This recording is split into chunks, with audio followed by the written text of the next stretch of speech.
A Dog of Flanders. Chapter 13. All is Forgiven. It was 5 o'clock when the miller finally came in the back door. His face was red from the cold, and his eyes showed his despair. He was a broken man. "It is lost for ever," he said, with a quiver in his stern voice. "We have looked with lanterns everywhere. It is gone. All that we had saved and all we had set aside for Alois's education. All of it." His wife put the brown wallet into his hand. He stared at it with open mouth. He could not say a word. He was too stunned. First, he had lost the money. Then he had lost hope, and now both had been given back. What did it all mean? Then she told him how it had been returned. The strong man sank trembling into a chair and covered his face with his hands. He was ashamed and, at the same time, afraid. Was this God's judgment? "I have been so cruel to the boy," he muttered finally. "I certainly do not deserve any good from him. He is more of a man than I am." Alois, who loved her father dearly, also loved her friend Nello, and took this opportunity to be courageous.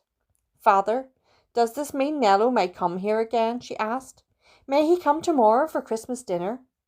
The miller took her in his strong arms.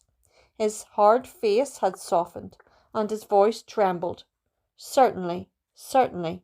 He may come on Christmas Day and any other day he wants to come," he said. "God helping me, I will make amends for him for all I have done. I have been a selfish, cruel man. I see it now.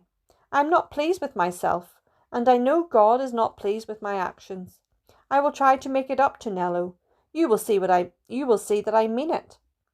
Alois hugged and kissed her father in gratitude and joy. It was the best Christmas present she could have gotten. Then she ran to Patrash, who was still waiting for the door to open, so he could go find his master. "Father, may we keep Patrash here and feed him tonight?" she pleaded happily. After her father hung his head shamefully, for he had been mean to the dog as well. "Of course, let him stay and give him the very best." That was quite a change. Tragedy had threatened the miller where it hurt the most, in his bank account. How remorseful and yet how grateful he was when he realized how little his money really mattered in comparison with love from family and compassion from friends. He did not deserve God's goodness, and he had finally come to realize it when it was almost too late. God could have taken everything he owned and loved. He could have taken his wife and young daughter. Yes, God has ways of getting the attention of his children when they disobey him. Mr. Cogges saw how wrong he had been. His heart was touched, and he was truly sorry for the pain he had caused Nello and his family. Now he had had another chance, and he would make amends if only God were to give him opportunity.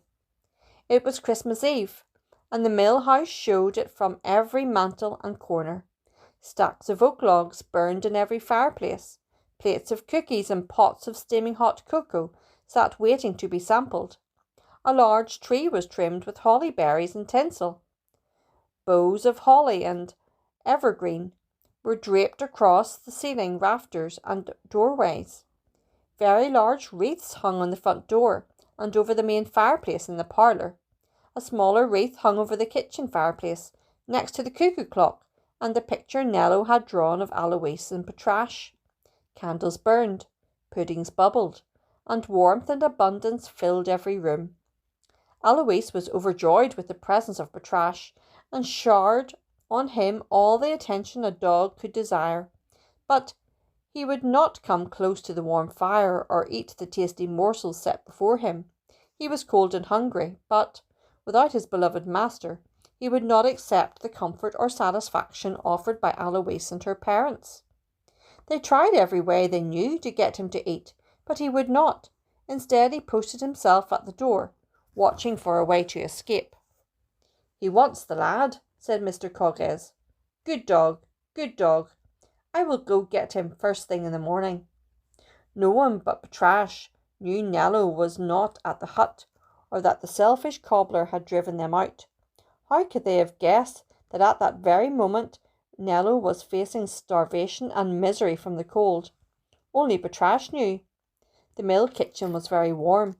Great logs crackled and flamed on the hearth. Neighbours came in for a cup of cocoa.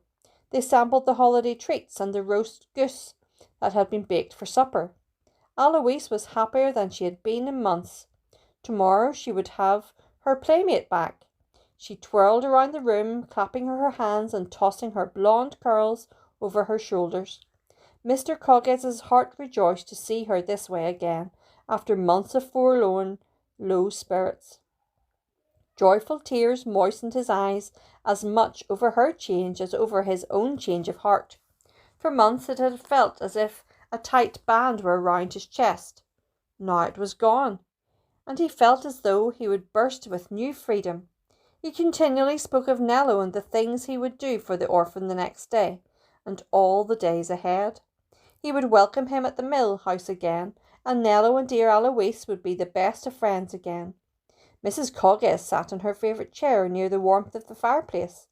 Her face was again content as she worked on some needlepoint, greeted neighbours, and sipped hot cocoa. The lines and wrinkles of concern had melted away with the change in her husband. The cuckoo clock chirped away the hours. The household was blessed, comfortable, and content. In the middle of all this was Patrash.